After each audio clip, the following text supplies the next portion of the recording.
Don't just live for tomorrow, or just live in yesterday. Just be glad for all you have that's in today. Hey everyone, Connie here, and welcome to my blind reaction to episode 2 of Harley Quinn. So yeah, we're here with the second episode, and I really enjoyed the first, and after watching it, I thought back on it, I like really thought about it a bit, and like kind of gave some time for my just initial hype to die down. And to be honest, I still love it just as much. It got the characters right. And I think someone mentioned in one of the comments that, yeah, this is how the Joker should be. That the Joker should be like this. Because in the comics, in a lot of the comics, he is like this. The Joker is just completely insane and homicidal. Like, extremely homicidal. And most versions of him, most like animated versions, live action versions, yada yada, aren't like that because, well, honestly, because they can't. They can't get away with it. Whether the cartoons have to adhere to some kind of standard, or the movies have to fit in with the narrative and it can't go too far. Like the closest, I think, outside of, the comics themselves, is the new Joaquin Phoenix Joker movie. Like in that, Joaquin Phoenix's Joker is a murderer. Like, and they make that very clear. Hell, you could say the part where he truly becomes the Joker, where he goes from Arthur Fleck and like completely becomes the Joker, is after he kills those guys on the subway. It's murder that is like a solid part of that movie and part of the way the character is portrayed in that. And yeah, of course, the character is different in a lot of ways from how the Joker is normally in a lot of media, even in the comics. But I'm just saying, like, in terms of his homicidal tendencies, they got that right in Joker. And by the way, I love Joker. I thought it was a fantastic movie, but I'm just saying. But even aside from Joker, I really like the way they're portraying Harley. I like the way they portray Ivy. And some of the other villains, while I'm still kind of on the fence with them, such as Riddler, his portrayal. It's like, I've seen various versions of like Riddler, like The Batman, the old cartoon series The Batman. The one where Joker was barefoot and had the wild, like, butt-length hair. In that, Riddler was, I believe, voiced by Robert Englund, and he had more of this gothic look to him. You see, like, the Arkham games, which is more standard Riddler. Obviously, you have the kind of goofier takes, such as Jim Carrey, as well as the old 60s Batman, kind of giving a goofier take. Riddler has been one of those characters who is very different, depending on his appearance. So it's like, I can live with it. I can live with him being kind of weird and silly in this one.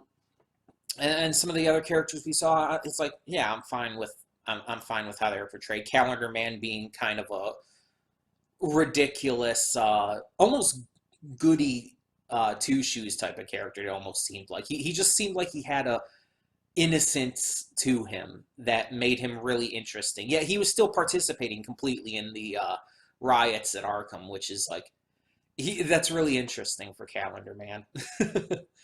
But either way, I just like how the characters are portrayed. I really love, and I said this in my afterthoughts last time, but I really love how they got Harley's just insane level of dependency on the Joker right, and how one moment of like starting to gain clarity on the Joker's abusiveness wasn't the turning point for her, that she actually went back to him for a time. I like that. I think that was very smart. I also like that they did just handle that in the first episode, because we know that this series is about post-Joker Harley. And I guess one of her goals is to join the Legion of Doom. That's kind of what she mentioned in the first episode. So that's going to be interesting to come into play. Probably this episode. Which means we'll probably see some other great villains from the Batman world. I'm sure we'll see Lex Luthor. I think Clayface was in the first episode. But we'll probably see other big ones. I think Man-Bat might have been in the first episode. Like, had a brief cameo. Heck, we might even see some of the more unique villains like Jervis Tetch, also known as the Mad Hatter. I'm really hoping for some of the more unique villains. Hell, maybe we'll see Hush. That would be fascinating. By the way, I haven't seen the newer Hush movie, the animated one. Yet. I'm actually really behind on the animated movies. But it's like, I really, that would be really interesting because, like, Hush has gotten more of a following in recent years. He was in one of the Arkham games. I don't remember which one. I think it was City. He had that movie and everything, and he's just been getting more of a following. Either way, I'm really excited to see this. I'm excited to see more of the over-the-top bloody action. Excited for more of the just completely uncensored, constant language. Because this is very different from like other shows like Young Justice or Justice League Unlimited or Batman the Animated Series. It's meant to be more hardcore, more extreme, more adult. And in a way, I think that actually makes more sense. Like, in a lot of these shows, it's like I always, even as a kid, I was like, these villains are almost sometimes too nice. And they don't swear at all. Even as a kid, I thought that was weird. But, I mean, obviously, I know why they don't now. But still, like, it's like, these are bad people. These are bad people. And it's like, they don't kill, they don't swear. And it's like, no. And I'm glad we're going to see that in this series. And yeah, the pacing was good. The writing was good. It didn't just seem like it was trying to be mature for the sake of being mature. In other words, it didn't seem forced, like certain shows, Rick and Morty. But yeah, it felt more natural in the way it handled it. Even though there was so much of it, even though it was so insane and over the top, it still somehow felt more natural, if that makes any sense.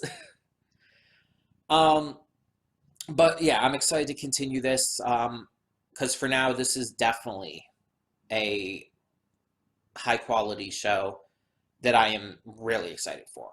Also, I'm sure you noticed by now, I got this shirt off of Shirt Punch. I really love it, so I wanted to wear it today. For all of you who are fellow Isokin fans, yeah, you probably very well noticed. Plus, I did post about it on Discord, to be fair. But yeah, I really love this shirt. One of my new favorite anime, by the way. Yeah, it's a big deal. It's actually my number 2. It beat out My Hero. It's funny because My Hero was so big, and it's like now it's like we've had 2 anime beat it out for me. It's like Carol and Tuesday and now Isokin. But both of them, and Isokin especially lately, has just been practically perfect. So it's like, yeah. Either way, enough getting off topic. We're gonna get back. We're gonna get to the actual episode here. I don't, just like with everything, I don't know exactly when I'm going to get to more or how many I'm going to do in a single recording. It just depends on what I get to. And I don't even know how many episodes this is offhand. But I'm really hoping for the best because I don't hear enough about this series. Like, I think when it first started, I heard some people talking about it, but no spoilers. And then it's just like no one talks about it. I've seen and heard people talk about Titans more, which is really disappointing because Titans is shit. There's only 2 good Teen Titans adaptions, and that's the original 2000s cartoon and the the animated movie universe one, Teen Titans versus the Justice League, that iteration. Those are the only two good adaptations of the Teen Titans in animated media or live action media, in just media, really. Um, I guess you could count how they're portrayed in the fighting games, the Injustice games, but it's like, do you really count that? And again, you can kind of count the characters, how they're portrayed in like on separate occasions throughout various media. Like, Beast Boy is in Young Justice. Well, I think Cyborg is Cyborg in Young Justice? No, is he? But like Cyborg's been in various things either way. You get the point. I tend to ramble. I tend to get way off track, so I apologize for that. Let's get to Harley Quinn. When the screen fades to black, pause this redirect and go to the description below. Follow the link to the reaction, and after you watch it, come back here to the redirect and resume play. Because after it fades to black and then fades back in, everything from that point forward will be my afterthoughts and will contain spoilers to the episode. So that being said, thank you so much for tuning in, and I will see you at the reaction. Okay, and we are back, and we'll begin with spoilers in 3, 2, 1, now. Okay, so yeah, that was Wayne Knight. I don't know, I guess it just wouldn't have clicked for me because I didn't expect it. Yeah, Wayne Knight, he's Newman from Seinfeld. He was in Jurassic Park, Toy Story 2, Shaolin Showdown. So he's done voice acting roles before. It's just it didn't click for me. I knew the voice.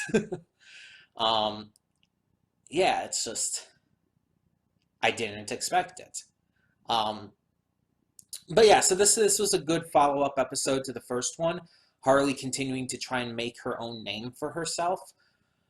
We see a lot of the other villains in this. And then they do go for a lot of the bigger ones, but we also have Kite Man. And it's like, I don't even know who that is. Like, I don't know if he's an actual thing. Let me look that up real quick. I'm actually a little curious.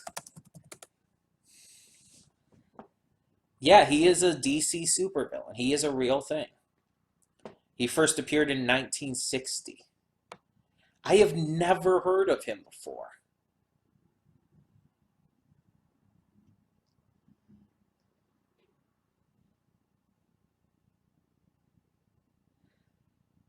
And apparently he started as a good guy, but then he eventually became a villain.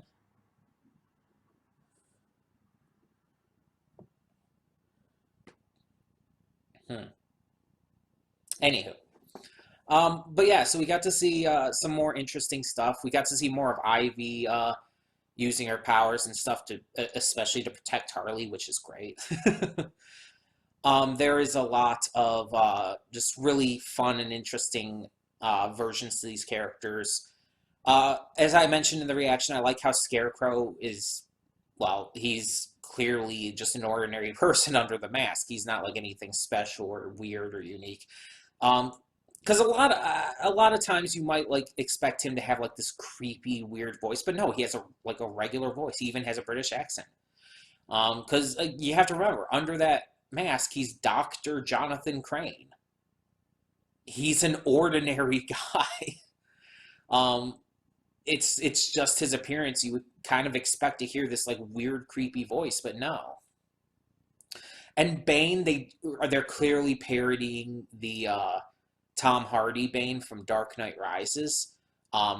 Clearly an extreme parody. And they make him kind of goofy, kind of childlike. I mean, he still clearly like has the same powers, the same ability and everything. It's just he's very I wouldn't say innocent, but he's very like nice and kind of like likable in that way, you know what I mean. And it's like you see all this stuff in the episode and you kind of feel bad for him, like Joker stealing his beef. Every time he like someone messes with him or he gets something wrong or something, he's like, I'm gonna blow up Gotham Stadium, and he's like full of his arms, like kind of pouting. That's actually really funny. And I mean, to be fair, he's one of those characters in this who isn't being portrayed in any way close to how he originally supposed to be, because Bane is actually a genius in the comics and stuff. He's exceptionally smart. He is exceptionally cunning. He's very serious and very intense. Like, the way he's portrayed in Young Justice is a great example. Young Justice really did Bane well. Um, and this is definitely not as bad as, like, say, the old live action movie, where Poison Ivy was actually in that too, and she was portrayed by Uma Thurman. The Bane in that was just a brainless meathead. Basically, nothing more than a brain dead minion for Poison Ivy. So it's not as bad as that, because you have to remember as well that this series is also comedy based. While it's definitely still giving us a legitimate story with these characters and still, well, showing the characters in most cases really well, it is very comedy based, and they're using that opportunity to make Bane specifically a very comedic relief type character. But I will admit it is a little off-putting to have him be like that. Even if it is like kind of funny and you do kind of feel bad for him, it's still a little off-putting. I've been one of those people who it's like I'd rather see characters portrayed either as they're meant to be or at least in a very competent way. I don't like it when characters, especially from DC Comics, are portrayed poorly in my eyes. But again, the fact that this is a comedy-based series is what is giving me a little bit more of a leeway with it. Because it's not like Teen Titans Go, where it's just like extremely insulting with the way it portrays its characters. And tries to make you feel like you're wrong for being upset by it. Teen Titans Go has a lot of issues, but it's nothing like that. Because, again, you still see that Bane is capable as a villain. You can still see he still has his venom. He still is able to use it and use his strength. And he's still a legitimate bad guy. It's just his personality that's different. And again, for a comedy-focused series, it's like you can kind of give a little leeway as long as it's not purposefully being insulting or trying to talk down at you for having any kind of differing viewpoint on it, like Teen Titans Go. But still, you know what I mean. Penguin, Two-Face, like, they were Penguin and Two-Face, not really much of a difference. I guess that was supposed to be Penguin's wife, Mrs. Cobblepot. She was a joy. She's like just so nice and cordial and everything, and everyone is that way to her too. It's like everyone just loves her. Like they could have their thoughts on Penguin or anyone else, but everyone just loves Mrs. Cobblepot. Like Harley and Ivy, like without even a hint of sarcasm or even a hint of like just like they're not being nice to her like that because it's the right thing to do or because it's a polite thing. They're truly just nice to her. Everyone seems to be. She's just a joy to be around, I guess. And I love how the party favors she gave out at the end were like just big bags of money and shit. That's great. This episode also did continue to show like that this is an adult-oriented series. Not just with the graphic violence and use of language and stuff. Like, that stuff is, like, that's one thing. And that was in the first episode. But this one also really went into some sexual discussion with the entire finger blasting commentary. Um, so it touched on that a bit too. And of course, Kite Man stripping down and waiting naked in bed for Ivy, um, blatantly thinking they were going to have sex because he somehow misread that, thinking that she was into him. Um, but yeah, it's like I don't. I've said before, I have no issue with that kind of stuff in anything, any kind of media. Like I reacted to uh, just recently Crisis Young, and that had graphic nudity and sexual content in it. That kind of stuff doesn't bother me. It never really has. Last Man had nudity and stuff. It doesn't really bother me. And it didn't really in this either. It's just like, and it didn't feel forced or anything. It didn't feel like that. Um, it's, I don't know. I don't know how to put it. Like, I'm not like excited or happy that they put it in there necessarily, but I'm not like disappointed or anything. It's just, I don't really have any strong opinion, I guess you could say, on the inclusion of that. But it definitely, the one thing it does do is definitely makes it clear that this is meant for adults. And of course, everything else did already lead to that, but still, it's like they're making sure you know this is an adult cartoon, that it's not by any means for children. If that was still a question at this point. I loved Harley's entrance. In fact, that's, as you can see my thumbnail, I loved her entrance into the place. Thinking it was going to be just a regular Legion of Doom meeting or something, and that was great. Good comedy as always, and yeah, I'm really excited to see where this goes. We didn't see Lex Luthor or anything one with the Legion of Doom. I assume like he might be coming later. Like he's probably in charge. That would make the most sense. I wonder if we'll see others who have had like big roles like that, like Vandal Savage or someone. Um, it would be interesting for sure. We'll just kind of have to see. I wonder if we'll see like ones who aren't typically Batman villains too. I mean, Lex Luthor being one of them, but if you're gonna have the Legion of Doom, you have to have Lex Luthor. But I'm wondering if we'll see like the likes of Gorilla Grodd or Cheetah or whatnot, or even Reverse Flash. I'm really wondering like how far they're gonna go into that. Because I do know that Wonder Woman is in part of this at one point. I don't know the context, but there was a clip I did see briefly that was like that had Wonder Woman in it. Um, so she's in here in some way, probably a minor cameo, just like Batman was with the first episode.